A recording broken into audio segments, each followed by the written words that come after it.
back to my channel. Today I have a different backdrop. I'm in my bedroom and I have my cute little coffee mug. This is a new coffee mug from Asda. I don't know really what it is. I don't know whether that's a unicorn or is it a whale or a dolphin? I don't know. It's so cute though. So this is my little friend for the video.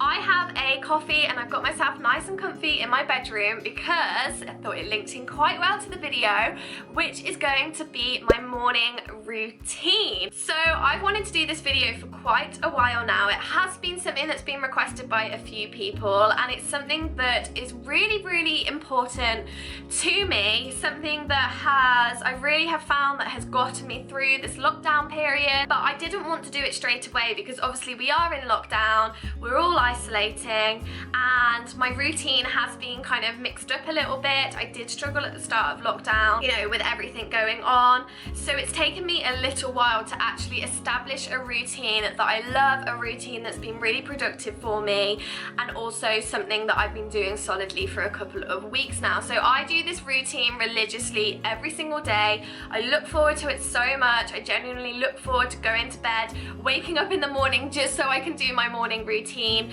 And I really feel like I thrive off routine, but I feel like a lot of people do as well. And if you're someone that is going through this lockdown period, or just like any period of your life, and you're just struggling and you're feeling demotivated and you're not feeling productive, then I would recommend you need a routine. You need to, you know, to establish something that you do every single day. And if you're going to have any routine at all, I would really recommend making it a morning routine, because I just feel like a morning routine can set you up for a really productive day. It can make you feel good. Getting up in the morning nice and early as well is something that I really think so many people can benefit from. If you've watched my YouTube for a little while, or you know me, you'll know that I am not a morning person. Never have been. I feel like I never quite will be, but I'm definitely getting there.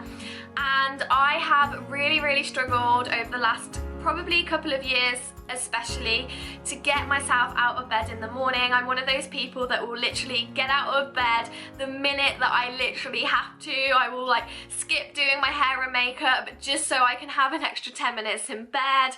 It's really not good, and I wanted to be somebody that can wake up nice and early in the morning. I feel like those couple of hours that you get if you wake up early can be so useful to your day. You can get so much done, and you also feel so much better when you're, you know, up and you're out before the whole of the rest of the world wakes up. So this has been something that I found so difficult to do. I'm seriously one of those people that if I didn't set an alarm, or if I didn't have to be up, I could sleep until about 1 or 2 p.m. I don't know why.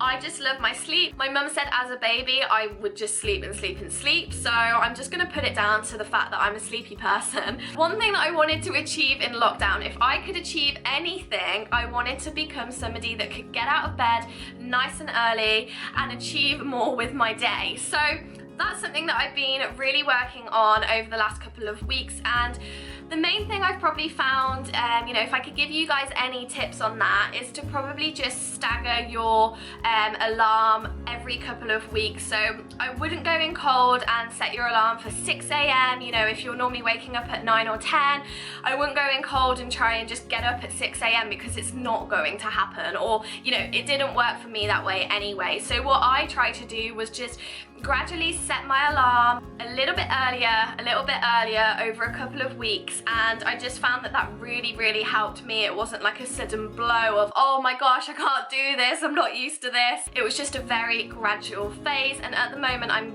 managing to get up and out the house for 7 a.m. So, you know, that's some really, really great progress there. Another tip that I would say, if you're someone that really wants to try and get up a little bit earlier but you're struggling, after you've set your alarm in the evening, pop your phone over the other side of the room. Seriously, because then you're gonna have to get up, you're gonna have to switch your alarm off, and then once you're up, you're up. I am up and out the house every morning for 7 a.m.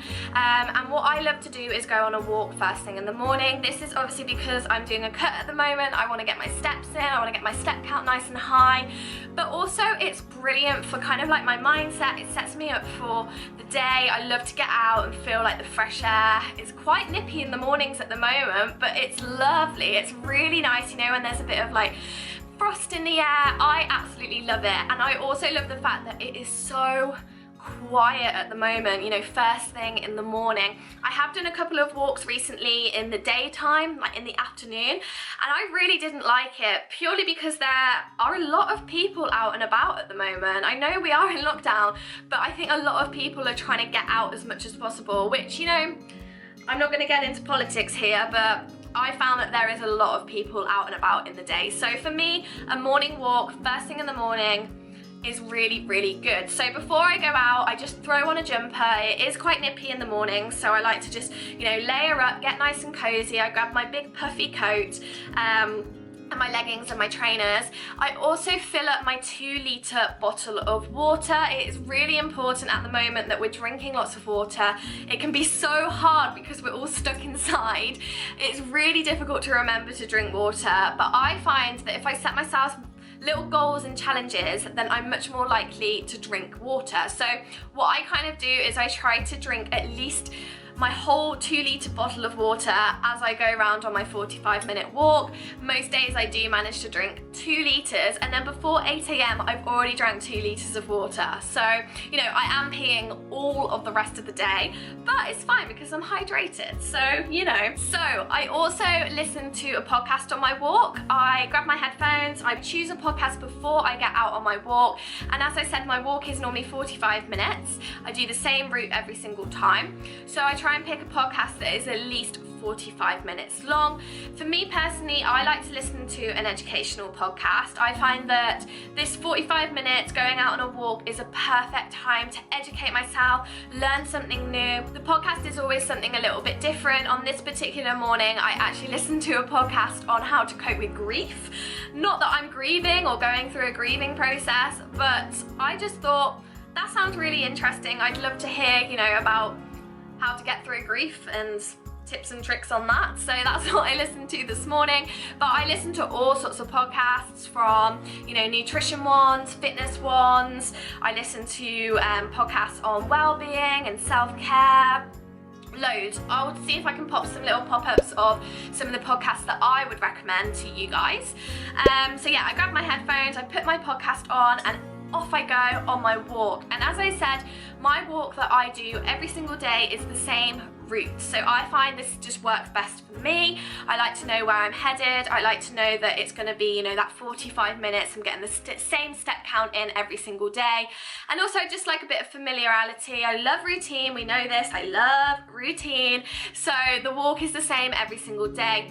I'm lucky enough to live in quite a rural area, so I have a lot of kind of countryside and beautiful scenery around me, which again just adds to like the kind of the beauty of doing a morning walk. I go around a big lake and then I go up through the town and back down to my house, and yeah, I just love it. Once I've done my walk, I come home and I like to do a little bit of reading. So I always make myself my morning coffee. I only ever have 1 coffee a day. I try not to have too much caffeine, but I do require that coffee every morning. I'm a huge coffee lover, and I've got my new mug now, so, you know, I have an excuse to drink coffee. So yeah, I have my coffee. If you want to know how I make my coffee, it's literally instant coffee. Sorry to all you coffee snobs, but I think instant coffee is the best kind of coffee.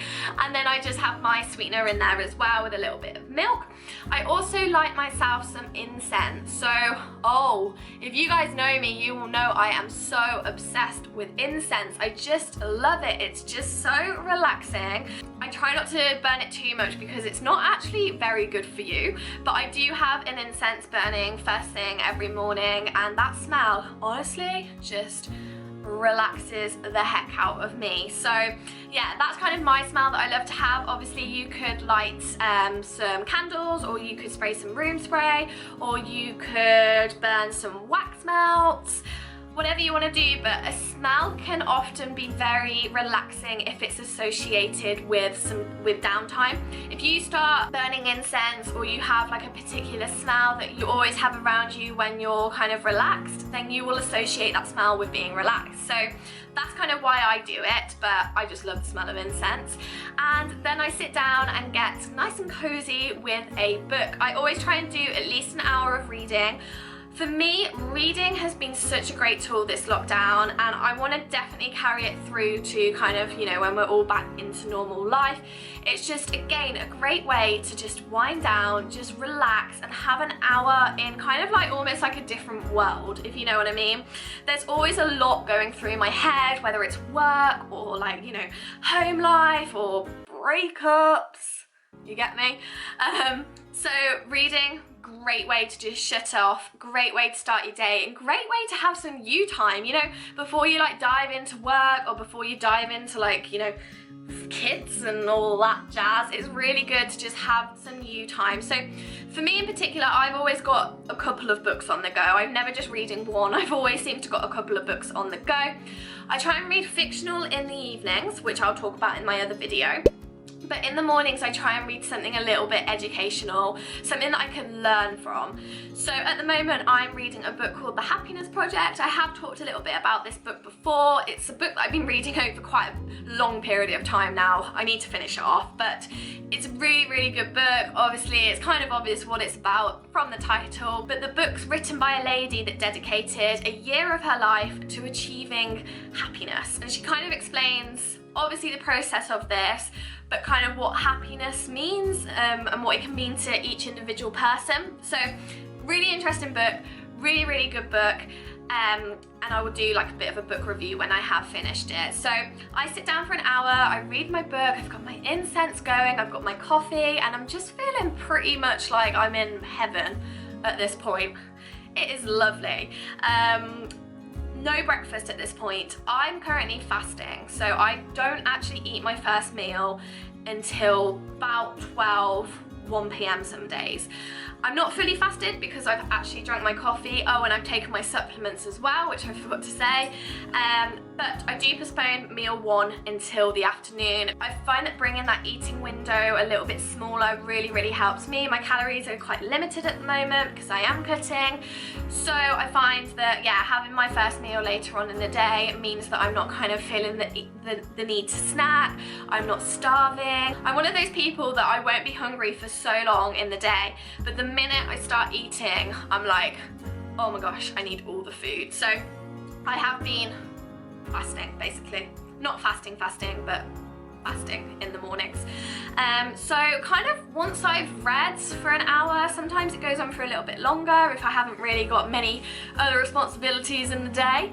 I don't really necessarily have much more of my routine in the day. Every day is kind of a little bit different. Some days I film for YouTube, some days I have, you know, client programs to write. So from kind of the reading bit, the routine dissolves slightly, but I do find that because I've got up so early and because I've, you know, got my steps in, I've got out in the fresh air, I've done my reading, I just have the best day and I just mentally feel so much better for doing so. So that's kind of where my routine is at. I will be doing an evening routine as well for you guys, and then you can kind of see how they all sort of link together. I'm excited to do my evening routine actually because it's a lot about how I've improved my sleep quality. I know so many people, well, when I say people, I basically mean a lot of my clients that really struggle with getting to sleep or really struggle with, you know, waking up in the mornings. And I kind of asked, you know, how many hours of sleep do you get a night? And they always normally say like 8 or 9 hours, which is kind of what the recommended sleep time is. But something that I've really learned is that the quality of sleep is way more important than how many hours you're actually asleep for. If you've got poor quality of sleep and you're, you know, having a disturbed sleep, you're waking up or you're sleeping lightly, then this could be, you know, the problem. So it's something that I'm going to talk about in the other video, but I hope you enjoyed my morning routine video. I know it was quite a short routine, but I guess quality over quantity. So yeah, if you enjoyed the video, please don't forget to like and subscribe, and I will see you very, very shortly.